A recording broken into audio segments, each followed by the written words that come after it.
3 huiles essentielles pour chasser les parasites hors de votre corps. Ça, c'est bien, mais vous m'avez aussi demandé par rapport au biofilm. Alors, je répète, les 3 huiles essentielles qui fonctionnent très bien, Chiou, thym saturaïde, myrte du Maroc. Et la troisième, ou plutôt la quatrième huile essentielle, eh bien, il s'agit de l'eucalyptus dives. Pourquoi ? Parce que l'eucalyptus dives, il a une molécule qu'on appelle piperitone. Or, la piperitone, c'est une cétone. Et sa particularité, c'est de pouvoir ronger, justement, de liser les mucosités ou de liser, par exemple, les biofilms. Donc, c'est pour ça qu'on ajoute une quatrième huile essentielle. Alors, il y en a qui m'ont dit, bah alors ça sert à rien ce que j'ai fait, il faut que je recommence tout mon protocole. Pas du tout. Si vous avez démarré avec les 3 premières, restez avec vos 3 premières, finissez votre cure. De toute façon, cette cure, il faut la faire à peu près à chaque changement de saison, c'est-à-dire 4 fois par an. Donc, mettez vos 3 huiles et à la prochaine cure, vous rajouterez l'eucalyptus dive. Mais attention, j'ai une info à vous partager. Dans les 3 que je vous ai recommandés, je répète, on a dit myrte rouge, chiou, thym saturaïde. Il faut savoir que déjà dans myrte rouge, on a déjà du cinéole. Et cinéole, il agit sur la lyse de ces biofilms. Donc, dans les 3 huiles essentielles que vous avez prises, il y a déjà la lyse du biofilm.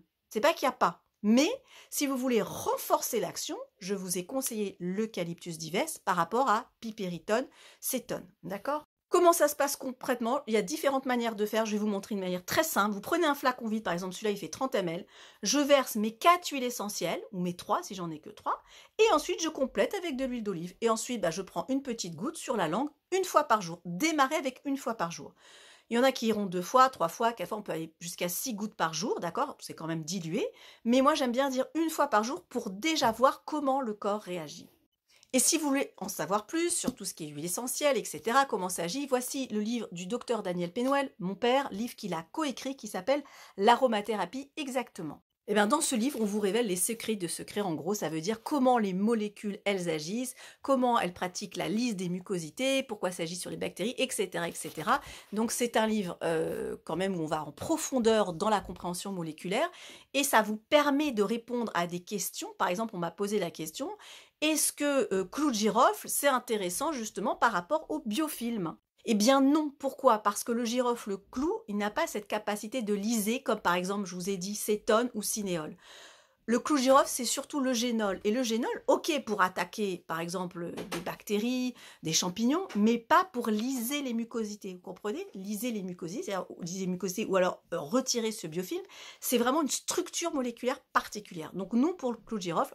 En revanche, je vous ai conseillé l'eucalyptus dive ou dives avec les 3 huiles. Donc on répète, on va répéter ensemble. Chiou, à vous. Thym saturaïde.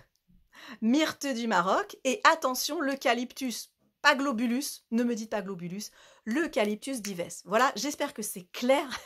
J'ai fait de nombreuses vidéos, mais je sais que la pédagogie, c'est de répéter encore et encore. Donc j'espère que maintenant, c'est extrêmement clair. Et n'hésitez pas, si vous avez des questions ou quoi que ce soit, bien, vous pouvez nous écrire. Vous pourrez retrouver toutes nos huiles essentielles sur notre enseigne www.osmobiose.com.